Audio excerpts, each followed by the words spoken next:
Eli Manning was due for a 4 o'clock interview. Wasn't his publicist, wasn't his business manager, wasn't PR for the Giants. He was on hold. He had called early himself.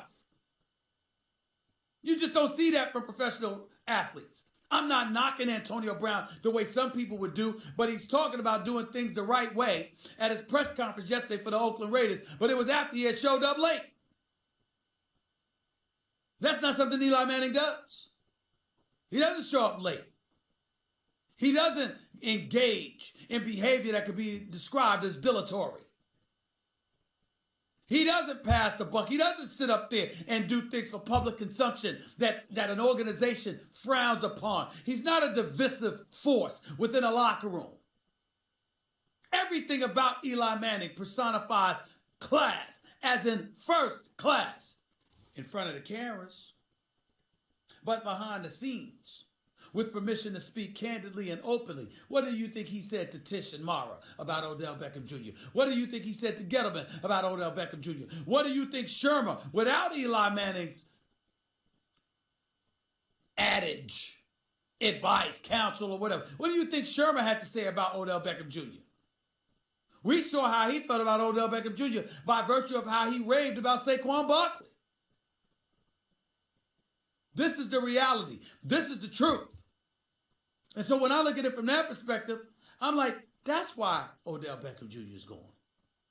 Odell Beckham Jr. is gone because of a 37-year-old quarterback whose life would be easier without him, at least off the field, or at least on the sidelines. And we can slice it any way we want to. But that's what it's going to come down to. Because I'm here to tell you something right now. And I challenge anybody to tell me differently. You're trying to tell me that Eli Manning is insistent on keeping Odell Beckham Jr. and the Giants let Odell Beckham Jr. go anyway? Come on, y'all. Do y'all really believe that? I don't. And neither should you.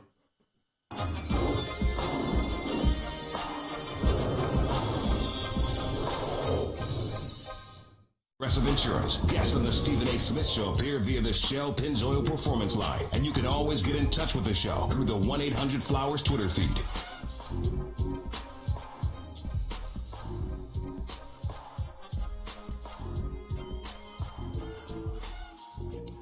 If you missed any of my opening segment today, go check it out. Podcast brought to you by Capital One. Capital One is reimagining banking, offering accounts with no fees or minimums that can be opened in 5 minutes. Capital One, hey, what's in your wallet? 31 minutes past hour number 1, back in the Stephen A. Smith Show, ESPN Radio, ESPN News. Start off hour number 2, the great one himself, the NFL insider extraordinaire, the one and only Adam Schefter will be on the show with us to talk about an abundance of things percolating in the NFL community. I'm going to call up as always. Until then, it's 888-SAY-ESPN. It's 888-729-3776. To get to the story of the morning, news has come down that Kareem Hunt, formerly the star running back for the Kansas City Chiefs, Kareem Hunt was handed a 7-game suspension by Commissioner Roger Goodell of the National Football League, who had met with Kareem Hunt. The NFL had investigated a multitude of incidences he found himself involved in, requiring law enforcement intervention over the last couple of years or so. The standard is 6 games for something that involves physical force. The NFL gave him 8.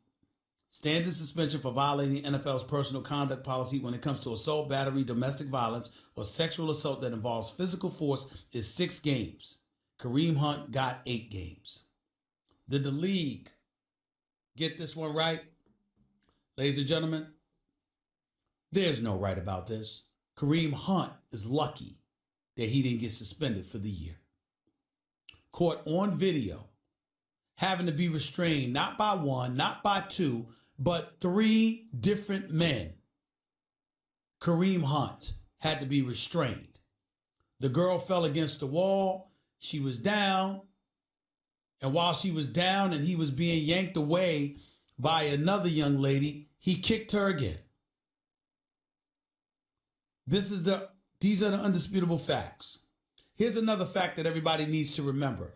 Kareem Hunt was let go by the Kansas City Chiefs immediately upon being placed on the commissioner's exempt list and prohibited from playing football after the 11th game of the season for the Kansas City Chiefs because they saw a video, they saw the footage, and once they put him on the commissioner's list, the Chiefs cut ties with him immediately. Ladies and gentlemen, it wasn't just that because he was on the commissioner's list. It was because Kareem Hunt had lied to Andy Reid's face. He had lied to Eric Bieniemy's face, now the offensive coordinator, the former running backs coach for the Kansas City Chiefs, who had worked directly with Kareem Hunt. He had lied to their face from what I was told. He had lied to their face. I am an individual who believes that America is the land of second chances. I've seen rapists get second chances. I've seen killers get second chances. I've seen those convicted of vehicular manslaughter and things of that nature get second chances. We've seen some of the most deplorable individuals one can imagine, based on their actions, get second chances in the United States of America. And if that is our MO, I am of the belief that Kareem Hunt should receive the same after his 8-game suspension. Had it been a year, I wouldn't have said a word. Because when you get caught on video doing what he got caught doing, you got to pay the penance. Plain and simple. The other thing that's important to point out about Kareem Hunt is this. Remember, it was in November that TMZ published a video of the incident, and Hunt was placed on the commissioner's list.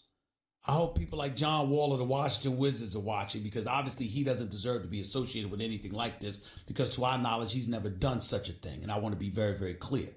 I only bring him up in a very facetious fashion because you remember, Nuno, when I talked about John Wall being at the Rose Bar 36 hours or so before the season opener after he had come into camp out of shape. You got people in the NBA community mad at me because, he dumbed John Wall out about the club. Ladies and gentlemen, I would never do that.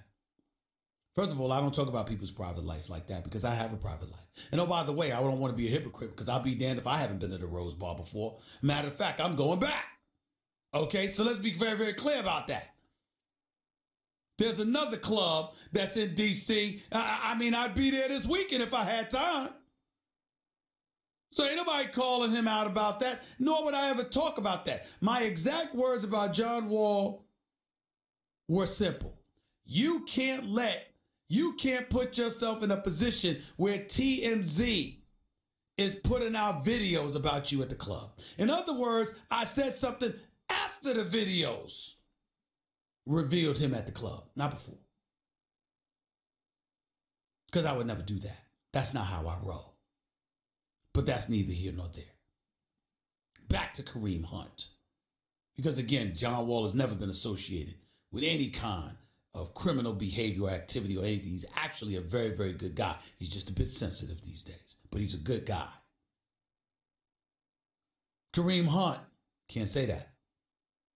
I would like to believe he's a good guy. The evidence shows us otherwise. He's lucky he wasn't suspended for the year. He's lucky he's back in the National Football League. Because from a football perspective, Kareem Hunt, here's what I want you to know. I hope you never do something like that to any woman again. You swear you won't. You've apologized. We'll take you at your word. You serve your 8 games. You come back. You play football. But here's what I want Kareem Hunt to hold on to as a football player. You cost the Kansas City Chiefs a Super Bowl championship. I believe, ladies and gentlemen, if Kareem Hunt were healthy and playing and had not been placed on the commissioner's exempt list because of his transgressions, I believe the Kansas City Chiefs would be standing here today as Super Bowl champions. I do not believe that the Patriots would have beaten them in the AFC Championship game.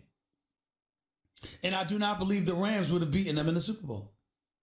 I believe Patrick Mahomes with Tyreek Hill, with Travis Kelce, with Sammy Watkins and those boys, and Kareem Hunt, I believe they would have won the title. They would have won the Super Bowl championship. I really believe that. And Kareem Hunt's suspension cost them the championship.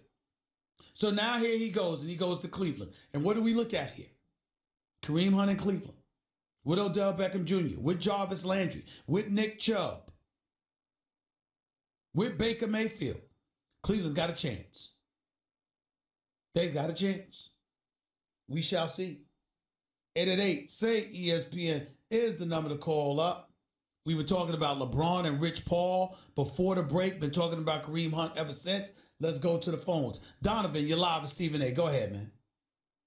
Hey, yeah, what's going on, man? I'm a Lakers fan, so I think the problem was just like what KD was saying, was just the whole thing is toxic because it's messing up the foundation, which is basketball. It's like you keep hearing, well, I might get traded, I might get this and that. It's like my Lakers are trying to focus on getting diamonds instead of getting gold. Like we had the young players to lead us. It's just I think LeBron has to take a step back and realize, he's at the end of the road. Let Lonzo Ball, Kyle Kuzma, and Brandon Ingram take over. Now in the offseason, hey. Donovan, so let me get this straight. LeBron James, who's a career 27-point per game scorer, shooting better than 48% from the field. LeBron James should take a backseat offensively to Lonzo Ball. I mean, can I ask you? Donovan, I'm gonna mess with you, man. It's all in love. I'm gonna mess with you. I don't want to offend you too much by this question. It's all in love, bro. It's all in love. We don't know your last name. I'm not trying to get you in no trouble, bro. Do you use weed? Hey, look, it's Lent. I gave up weed for Lent. You know what I'm saying? I'm trying to. Oh, so you gave up weed for Lent? You gave up weed for Lent? All right. I'm not hating on that. Are you on the Lent now? No, yo, are you on the Lent now? Because you said LeBron James should take a back seat to Lonzo Ball. You do understand that's what you said, right? Stephen A., he should take a back seat to Lonzo Ball, Kyle Kuzma, and Brandon Ingram. Let the younger guys take over. So let the younger guys take over. What have you seen from the younger guys that tells you they should take over? These younger dudes can put up 20-plus points. I'm a Lakers fan that watched these dudes last year. You think? Hold on, Donovan. You sitting here telling me you think Lonzo Ball can average 20 a night? Is that what you just said? It's not Lonzo Ball. It's the whole younger core playing together. That's what I'm saying. I know okay, all right. I got you. You trying to soften it now because your boy's listening, and you knew I was gonna jump all over you because you tried to say that Lonzo should be elevated above LeBron. I was about to get you immediately drug tested. You know that. Stephen, come on, man. I was a Lakers fan saying I didn't want LeBron James, but I understand. Hey, he's here now. I understand what he does. I'm just saying. He's at the end of his career. All right. You know what I'm saying? I got you, Donovan. I know what you're saying. I don't agree with it, but I know what you're saying. I appreciate the call, man. Thank you so much. Ladies and gentlemen, Donovan, we want to put our hands together and pray for this brother. He said LeBron should take a back seat because of Lonzo Ball and Brandon Ingram. I know he added Kuzma to the list, but I'm stuck on Lonzo. 888-SAY-ESPN. It's 888-729-3776. Back with more of your calls in a minute before Adam Schefter comes on the line. By the way, you never know what goes out. You know what never goes out of style? Surprising a friend or loved one with buy one, get one free multicolored rose bouquets for $29.99 from 1-800-Flowers.com. To order, go to 1-800-Flowers.com/ESPN. Back with your calls in the morning. Gentlemen, you've been sitting around for too long. Whether you want to get to the game, NFL, college, MLB, or concert, look no further than Vivid Seats, the official ticket partner of ESPN. Go to